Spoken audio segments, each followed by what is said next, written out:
Hər birinizi hörmətlə salamlayıram, dəyərli izləyicilər. Bugün ruhu təzələyən, qəlbimizi qürurla dolduran bir mövzu ilə qarşınızdayım.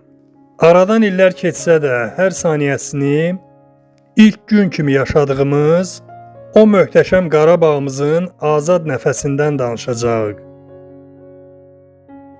Bu azadlığı bizə bəxş edənləri hər an xatırlamaq hər birimizin mənəvi borcudur.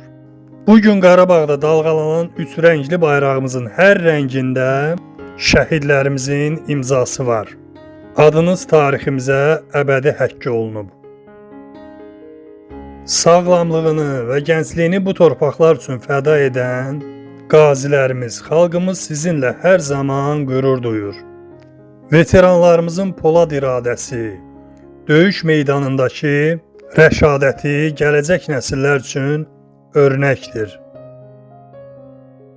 Zəfərimizdən artıq 6 il keçir. Amma hər dəfə Qarabağa gedəndə ya da bu yerlərin havasını duyanda adamın içində qarışıq duyğular oyanır. Həmin ərazilərə çatanda adamın içində qəribə bir səssizlik yaranır. Nə tam sevinə bilirsən, nə də tam kədərlənirsən. İllərdir xəritədə baxdığın, xəyallarını qurduğun yerə çatanda İlk hiss etdiyin şey dərin bir nəfəs olur. Axır ki buradayam deyirsən. Amma gözün bir tərəfdən o uçuq divarları, kimsəsiz qalmış həyətləri görür. Adam elə bilir ki, indi o xaraba qalmış evin qapısından kimsə çıxıb onu salamlayacaq. O torpaqların hər qarşında həm bir niskil var, həm də çox böyük bir huzur. Laçın kanat yolu hazırda şəhərin turizm və nəqliyyat infrastrukturunun ən vacib hissəsi kimi sürətlə inşa edilir. Kanat yolunun 2026-cı ilin sonuna qədər tam istifadəyə verilməsi planlaşdırılır. Hazırda əsasən texniki quraşdırma və kabinələrin sınaq mərhələləri üçün hazırlıqlar görülür. Şəhər bulvarı ilə yüksəkliyi birləşdirəcək yolun uzunluğu 1720 metr, hündürlüyü 300 metrdir. Cəmisi hərəsi 10 nəfərlik 17 kabinə olacaq. Xüsusi qeyd edim ki, kabinələrin bir hissəsi velosipedlər və əlil arabaları üçün inklüziv şəkildə hazırlanıb. Bulvarla yüksəklik arasında məsafə cəmi 6 dəqiqəyə qət ediləcək. Laçın şəhərində yeni çox mənzilli binalardan ibarət məhəllənin tikintisi üçün tender elan edilib. Layihənin ehtimal olunan qiyməti 50 milyon AZN təşkil edir. Baş plana uyğun olaraq nəzərdə tutulan 7 parkdan ikisi tam hazırdır. Qalanlarda isə yaşıllaşdırma və ağac əkmə aksiyaları davam edir. Şəhərin mərkəzində 150 çarpayılıq xəstəxananın tikintisi də əsas layihələrdən biridir. Güləbir kəndində hazırda bərpa tikinti işləri ən aktiv fazadadır. Kəndin infrastrukturunun tam bərpası yekunlaşmaq üzrədir. Şəlvə və Pircahan kəndlərində bərpa tikinti prosesinin rəsmi startı verilib və ilkin hazırlıq işləri aparılır. Qorçu qəsəbəsində söküntü və təmizləmə işləri başa çatıb. Hazırda yeni yaşayış binaların və sosial obyektlərin özülləri qoyulur. Minkənd haqqında desək, burada turizm potensialı nəzərə alınaraq layihələndirmə və bəzi infrastruktur, su, elektrik xətlərinin çəkilişi davam edir. Dostlar, bura qədər gəldiksə, gəlin biraz da gələcək planlarımızdan danışaq. Aranızda bu yay və ya yaxın müddətdə Laçına getməyi planlaşdıran varmı? Portal vasitəsilə icazə alıb bu gözəllikləri öz gözlərinizlə görə bilirsiniz. Amma bir məqam çox müzakirə olunur. Sizcə portaldakı o 5 günlük müddət Laçının havasını udmaq, dağlarını gəzmək üçün kifayətdir, yoxsa günlərin sayı biraz da artırılmalıdır? Bu haqda fikirləriniz mənim üçün maraqlıdır. mütləq şərtlərdə qeyd edin. Bir də məsələnin digər tərəfi var. Bəzən tətillərimizi xaricdə keçirməyə üstünlük veririk. Amma düşünün ki, biz tətillərimizi, istirahətimizi məhz doğma Qarabağımızda keçirsək, orada xərclədiyimiz hər qəpik, hər manat dolayısıyla həmin torpaqların daha tez dirçəlməsinə, yəni yolların salınmasına, kəndlərin bərpasına xidmət edir. Yəni bizim orada olmamız həm mənəvi, həm də iqtisadi baxımdan vətənimizə bir dəstəkdir. Siz necə düşünürsünüz? Bu yay istiqaməti Laçına, Şuşaya, Xankəndiyə çevirmək olarmı? Cavablarınızı, fikirlərinizi şərh bölməsində yazın.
Ağdamın həyat mənbəyi Xaçınçay su anbarı. 30 il boyunca bu bəndlə bir damcı belə suyun keçməsinə icazə vermirdilər. Əkinlərimiz susuz qalmışdı. Amma bugün 23 milyon kubometrlik bu nəhəng su kütləsi indi Ağdamın tarlalarına, bağlarına can verəcək. Xaçınçay su anbarının bərpası həm də bölgədəki ərzaq təhlükəsizliyi deməkdir. Ağdamın məşhur üzüm bağları, taxıl zəmlərini yenidən canlanması birbaşa bu anbarın effektiv işləməsindən asılıdır.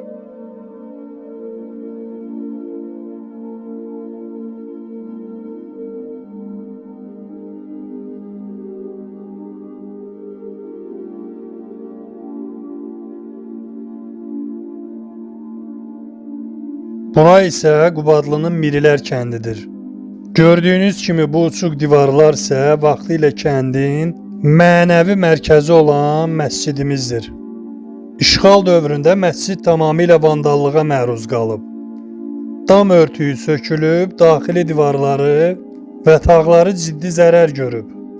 Ən acınacaqlısı isə bir çox digər məscidlərimiz kimi burada işğalçılar tərəfindən heyvandarlıq məqsədi ilə istifadə edilərək təhqir olunub. Məscidlərimizi bu hala salanlar düşünürlər ki, onları dağıtmaqla bizim yaddaşımızı siləcəklər. Mirilər kəndi və onun bu məğrur məscidi də tezliklə bərpa olunacaq və əvvəlki əzəmətinə qovuşacaq. Mirilər kəndi Bərgüşad çayının sahilində olduqca mənzərəli bir yerdə yerləşir. Kəndin mərkəzində ucalan bu məscid həm də 18-19-cu əsrlərə aid bir memarlıq abidəsidir.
İndi isə 2 gün əvvəl Kəlbəcərə yağan qarı görürsünüz. Aprelin sonuna doğru dağlarda təbiətin şıltaqlığı təəccüblü deyil.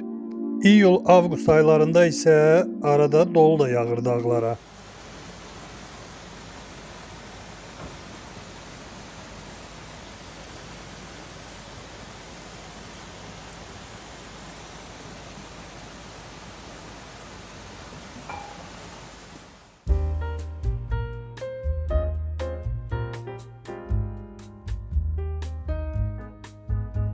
Bugünlük səyahətimizin sonuna gəldik.